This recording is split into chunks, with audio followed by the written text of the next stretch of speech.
अमीर घराने में शादी कर जिंदगी संवारने के लिए औरत ने बेहिसाब पैसा खर्च कर सर्जरी करवाई, लेकिन नतीजा उल्टा पड़ा और वह खुद को एक डरावना रूप दे बैठी। कुछ दिन पहले चुईशिया ने एक जान पहचान वाले के जरिए अमीरजादे जैक से मुलाकात की। उसके ख्याल से तो अमीर लोग हमेशा घमंडी और दूर रहते हैं, मगर जैक बिल्कुल उल्टा निकला।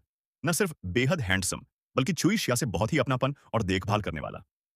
सबसे अहम बात, वह चुईशिया के चेहरे के निशान से जरा भी परेशान नहीं था। दोनों शादी तक करने का सोच चुके थे, लेकिन एक दिन जैक ने उसे बुरी खबर दी। मैं तुम्हारे चेहरे से परेशान नहीं हूं, लेकिन मां ने तुम्हारी तस्वीर देखी और वह संतुष्ट नहीं है। अब एक ही रास्ता बचा है, सर्जरी करवाकर यह दाग हटाना। चुईशिया पहले हिचकिचाई, मगर जैक ने लालच का दांव चला। हमारे घर की दौलत अपार है। अगर तुम मां को खुश करने के लिए मेरी बात मान लो, तो भविष्य में शादी के तोहफे के तौर पर तुम्हें एक आलीशान विला भी दिया जा सकता है। जैक की मीठी बातों से चुईशिया का मन डोल गया। संयोग से उसका घराना ही एक ब्यूटी क्लिनिक चलाता था। उसने बिना ज्यादा सोचे पैसे दिए और ऑपरेशन के लिए तैयार हो गई। डॉक्टर ने जांच के बाद कहा, चेहरे के निशान बहुत बड़े नहीं हैं। ये तो हमारे लिए आसान काम है। सर्जरी के बाद तुम कम से कम 10 साल जवान लगोगी। इसके बाद चुईशिया को बेहोश कर दिया गया। धुंधली नींद में उसने सपना देखा। सर्जरी के बाद वह बेहद खूबसूरत हो गई है। लोग उस पर मोहित हैं और वह अमीरजादे जैक से शादी कर चुकी है। लेकिन शादी के मंडप में उसने खून से लथपथ डॉक्टर और नर्सों को खड़ा देखा। वे डरावनी हंसी हंसते हुए उसी को घूर रहे थे। जब उसकी आंख खुली, 3 दिन बीत चुके थे। जैक उसे देखने आया। ड्यूटी डॉक्टर ने कहा, ऑपरेशन सफल रहा है। पट्टियां कब उतारी जाएंगी, ये तुम्हारे ठीक होने की गति पर निर्भर करता है। अगर दर्द हो तो ये दवा ले लेना।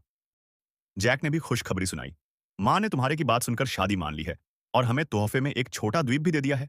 वहां विला है, मिशलिन शेफ है, रोज तुम्हें पसंदीदा डबल एग पैनकेक मिलेगा। ये सुनकर चुईशिया खुशी से झूम उठी और सो गई।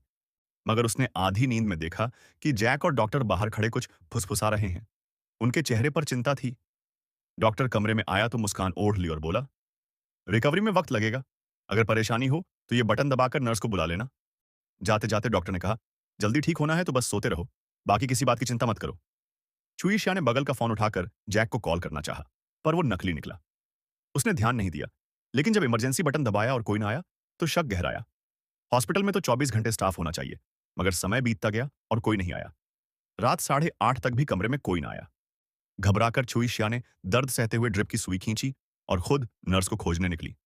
मगर यही कदम उसे इस काले अस्पताल की असली सच्चाई दिखाने वाला था। अगले पार्ट के लिए सब्सक्राइब करें और कमेंट में पार्ट 2 लिखें।